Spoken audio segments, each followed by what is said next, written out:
तर संभाजी ब्रिगेडचे मनोज आखरे प्रदेशाध्यक्ष यांना विनंती आहे त्यांनी या मेळाव्याला संबोधित करावं.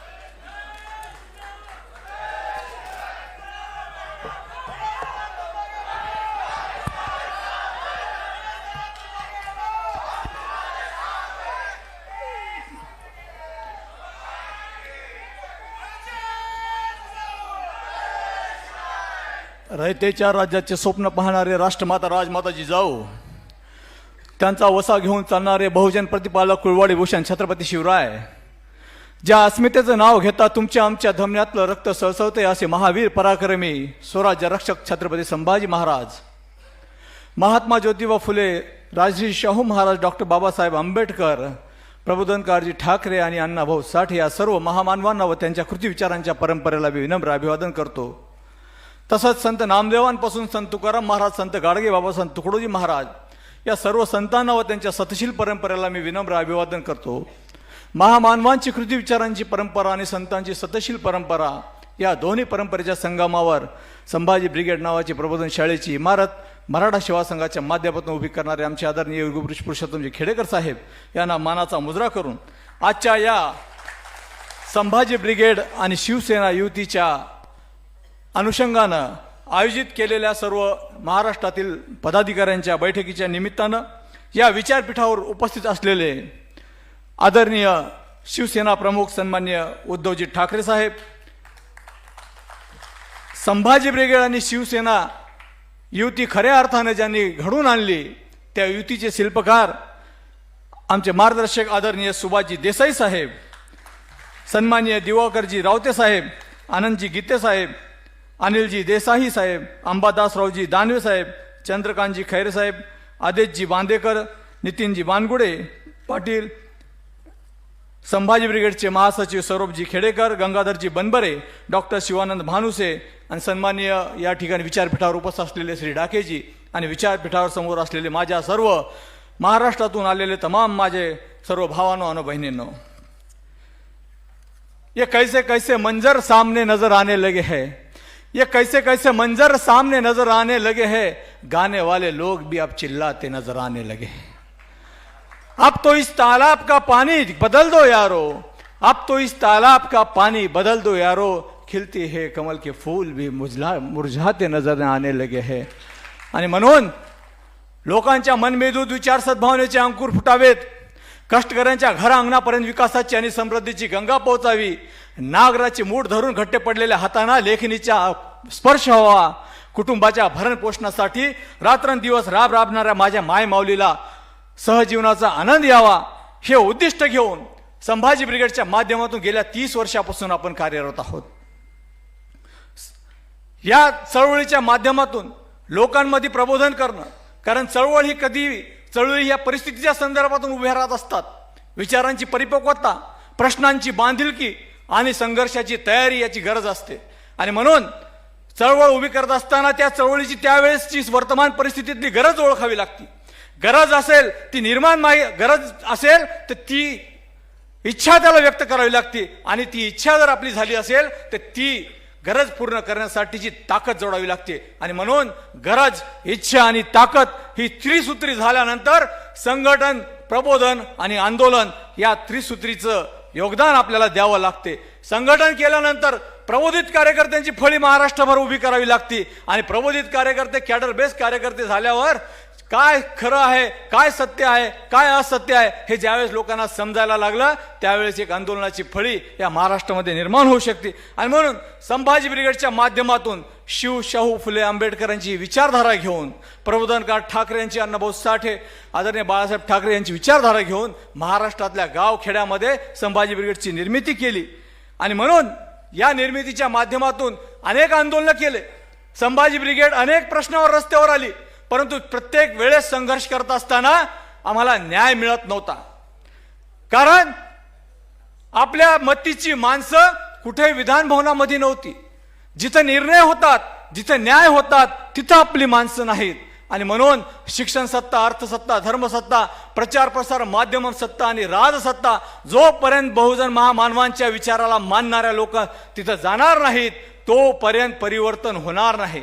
आणि म्हणून व्यवस्था परिवर्तनाचं उद्दिष्ट आपण स्वीकारलेलं आहे आणि ते परिवर्तन जर घडवायचं असेल तर या चळवळीमध्ये या विचारधारेला मानणारी लोक जोपर्यंत या विधान भवनामध्ये आणि याच्यामध्ये जाणार नाहीत तोपर्यंत परिवर्तन होणार नाही. आणि म्हणून संभाजी ब्रिगेडच्या माध्यमातून आम्ही 2016ला राजकीय भूमिका घेतली.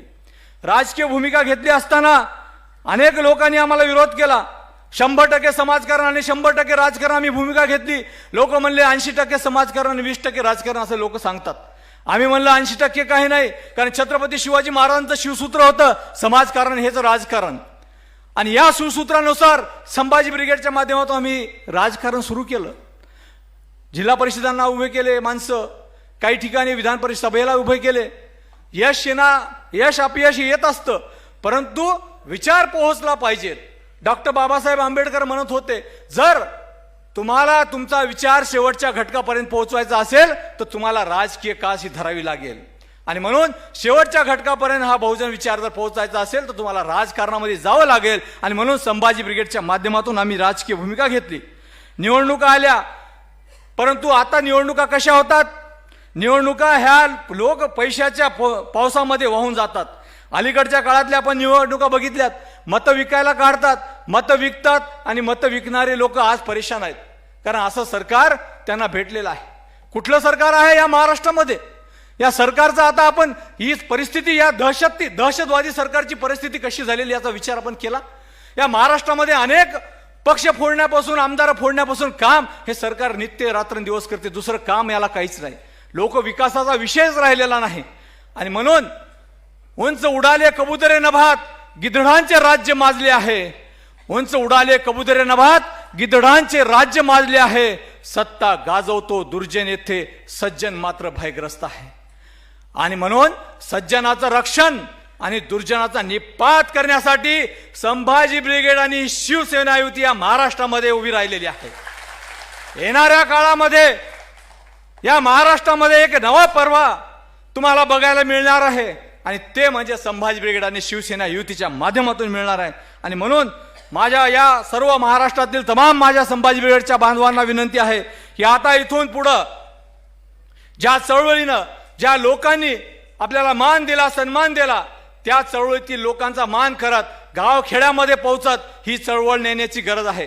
शिवसेनेचे पदाधिकारी, संभाजी ब्रिगेडचे पदाधिकारी आपण संयुक्तपणे वेगवेगळे उपक्रम राबवून लोकांमध्ये प्रबोधन करण्याचं काम करणं गरजेचं आहे. कारण आता बनबरे सरांनी सांगितले, आज महाराष्ट्रामध्ये बिकट परिस्थिती निर्माण झालेली आहे. वेगवेगळे लोक जातीवाद, धर्मवाद, प्रांतवाद करण्यासाठी सोडल्या गेलेले आहेत. प्रचंड मोठा दहशतवाद निर्माण झालेला आहे. जातीय तेढ निर्माण करण्याकडे लोक वळवल्या गेलेले आहेत. आणि मग ही जर थांबवायचं असेल तर तुम्हाला गावागावामध्ये जावं लागणार आहे, कारण येणाऱ्या काळातल्या दंगली तुम्हाला थांबवायच्यात. लोकांमध्ये होणारे जे काही जातीय तेढ आहे ते तुम्हाला थांबवायचे. त्यासाठी प्रबोधित कार्यकर्त्यांची फळी घेऊन महाराष्ट्रभर तुम्हाला फिरावं लागणार आहे. गावागावात, खेड्यापाड्यात, वाड्यात, तांड्यात जाऊन ही चळवळ घेऊन जावी लागणार. ही राजकीय चळवळ, समाजकारण हेच राजकारण ही भूमिका घेऊन तुम्हाला गावखेड्यात जाऊन प्रबोधन करून नव्या पद्धतीचे तरुण पोरं या युतीकडे आकृष्ट करण्याचं काम आपल्याला करावं लागणार आहे.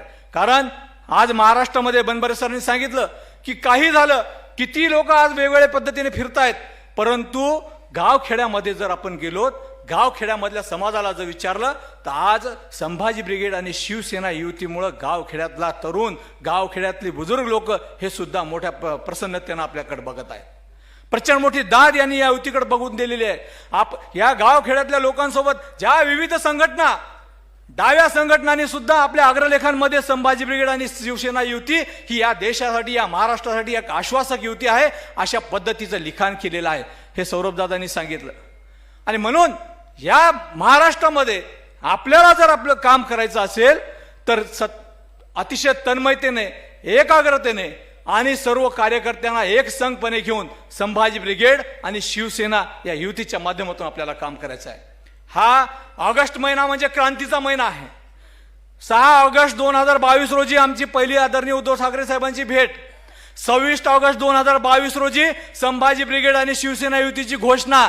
आणि आज परत 6 ऑगस्ट रोजी संभाजी ब्रिगेडच्या महाराष्ट्रातील सर्व जिल्हाध्यक्ष पदाधिकारी आणि शिवसेनेच्या पदाधिकाऱ्यांची संयुक्त बैठक. कारण प्रतिक्रांतीनंतर क्रांती होत असते आणि आता जी चालू आहे ती प्रतिक्रांती आहे. आणि आता या नव्या क्रांतीच्या पर्वाला संभाजी ब्रिगेडने शिवसेनेच्या युतीच्या माध्यमातून सुरुवात होणार आहे. साहेब, अनेक पक्ष असतील, अनेक संघटना असतील, त्याच्यामध्ये प्रत्येकामध्ये फितूर आणि दगाबाज असतात. परंतु यांचा वापर उंटासारखाच होणार हे निश्चित मी सांगतो तुम्हाला. उंटासारखा म्हणजे कसा की पूर्वीच्या काळामध्ये राजे महाराजे त्यांच्या एखाद्या राजे महाराजे होत होते आणि त्यांचा शत्रूला जर एखाद्या राज्यावर हल्ला करायचा तर तो एक किल्ल्याचा मोठा दरवाजा तोडा लागायचा. त्या किल्ल्याच्या दरवाजासमोर मोठा दरवाजा आणि त्या दरवाजाला अंकुशीदार असे खिळे असायचे आणि मग हत्ती मोठमोठे आणल्या जायचे आणि त्या दरवाजावर धडका मारण्यासाठी हत्तीला आणल्या जायचं. परंतु ती खिळे हत्तीच्या गंडस्थळापर्यंत पोहोचू नये, घुसू नये आणि हत्तीला काही होऊ नये म्हणून त्या खिळ्यासमोर अगोदर उंटानं उभं करायला जायचं आणि त्या उंटावर हत्तीच्या धडका बसायच्या आणि हे उंट जागच्या जागी मरायचे. आणि म्हणून आज हे भाजपनं कट कारस्थान रचून जे काय फोडलेले लोक आहेत आपल्या शिवसेनेमधले, त्यांचा उंटा सारखाच वापर होणार आहे. अभेद आपले बाले किल्ले राहणार आहेत. यांनी मुंबई आणि महाराष्ट्रासाठी हे कट कारस्थान रचलेले. परंतु आजचा महाराष्ट्राचा सर्वे आहे की शिवसेनेशिवाय उद्धव बाळासाहेब ठाकरे यांच्याशिवाय पर्याय महाराष्ट्राला राहणार नाही. आणि म्हणून वेगवेगळ्या लोकांना आता परत ते त्यांच्या मृगजळात फासत आहेत आणि असेच वेगवेगळे उंटे येऊन तिथं मरणार आहेत. परंतु ते किल्ल्याचा दार कोणाला तुटणार नाही, कारण आता संरक्षक भीत म्हणून संभाजी ब्रिगेड सुद्धा शिवसेनेसोबत उभे राहिलेले आहे. आणि म्हणून माझ्या सर्व बांधवांना मी विनंती करतो, आज एक प्रचंड मोठा ऐतिहासिक दिवस आपल्यासाठी राहणार आहे. आपण आपल्या जीवनामध्ये जे तरुण मंडळी आहे ज्यांनी सामाजिक अंगाने आजपर्यंत काम केलं, आता तुम्हाला राजकीय अंगाने म्हणजे समाजकारणासोबत राजकारणाला जोड देऊन काम करायचं. गावाखेड्यात जायचं, लोकांमध्ये बसायचं. स्थानिक स्वराज्य संस्थांच्या निवडणुका येणार आहेत, उद्या विधानसभेच्या निवडणुका येणार आहेत, लोकसभेच्या निवडणुका येणार आहेत. प्रत्येक निवडणुकीला खांद्याला खांदा लावून तेवढ्याच ताकदीनं तेवढ्याच जिद्दीनं हे स्वराज्य निर्माण करण्यासाठी तुम्हाला लढायचे. छत्रपती शिवाजी महाराजांनी जे स्वराज्य निर्माण केलं, ज्या जिद्दीनं ज्या चिकाटीनं सगळे मावळे जमा केले आणि स्वराज्य निर्माण केलं, त्याच जिद्दीनं त्याच चिकाटीनं आपल्याला पुढे जायचं आणि हे स्वराज्य निर्माण करायचं. एवढी या प्रसंगी मी विनंती करतो. आणि एवढं लक्षात ठेवा की आज जो पक्ष शिवसेना आहे, शिवसेनेनं जाती जातीचे नेते कधीच तयार केले नाहीत. त्यांनी ते तयार केले, ते नेतेच तयार केलेत, कार्यकर्ते तयार केलेत. जात पात धर्म समाज हा शिवसेनेमध्ये कधी नव्हता आणि याच पद्धतीनं जात न पात धर्म समाज हा भेद कधी न पाळला. प्रत्येक जीवन मावळा आपल्या पदरी ठेवला आहे. छत्रपती शिवरायांचं सूत्र शिवसेनानं अंगीकारलं म्हणून शिवसेना मोठ्या प्रमाणामध्ये वाढली. तेच सूत्र अंगीकारून शिवसेनेसोबत आपल्याला भविष्य काळामध्ये जायचंय. सर्वसामान्यांना या घराणेशाहीला बिमोड करून शिवसेनेनं सर्वसामान्यांना न्याय दिला. परंतु जे कष्टकरी आहेत, श्रमकरी आहेत, त्यांच्यासाठी पक्ष झटला. म्हणून गावाखेड्यामध्ये शेतकरी असेल, शेतमजूर असेल, कष्टकरी असेल, शोषित वंचित पीडित असेल, महिला असतील, बेरोजगार असतील, या सर्वांचे प्रश्न आवासून आपल्या समोर बसलेले आहेत. या सर्वांच्या प्रश्नावर मार्ग काढण्यासाठी संभाजी ब्रिगेडच्या माध्यमातून आपल्याला यापुढं काम करायचं. एवढं या प्रसंगी बोलतो आणि जाता जाता एक शेर सांगतो आणि माझे भाषण संपवतो. गंगा की कसम यमुना की कसम, गंगा की कसम यमुना की कसम, ये ताना बाना बदलेगा. गंगा की कसम यमुना की कसम, ये ताना बाना बदलेगा. रावी की रवानी बदलेगी, सतलुज का मुहाना बदलेगा. गर शोक में तेरा होश रहा तो जालिम का जमाना बदलेगा. बेजार न हो, बेदार न हो, बेजार न हो, बेदार न हो, ये सारा फसाना बदलेगा. कुछ तुम बदलो, कुछ हम बदले, फिर ये जमाना बदलेगा, फिर ये जमाना बदलेगा. पुनश्च एकदा सर्व संभाजी ब्रिगेडच्या पदाधिकाऱ्यांना, सर्व शिवसेनेच्या सर्व पदाधिकाऱ्यांना या युतीनिमित्त मी हार्दिक शुभेच्छा देतो आणि पुनश्च एकदा हार्दिक अभिनंदन करतो आणि माझे 2 शब्द संपवतो. जय जाऊ, जय शिवराय. धन्यवाद. धन्यवाद आखरेजी. पण विनंती करणार आहोत शिवसेनेचे पक्षप्रमुख आदरणीय उद्धव साहेब ठाकरे यांना. त्यांनी या बैठकीला मार्गदर्शन करावं.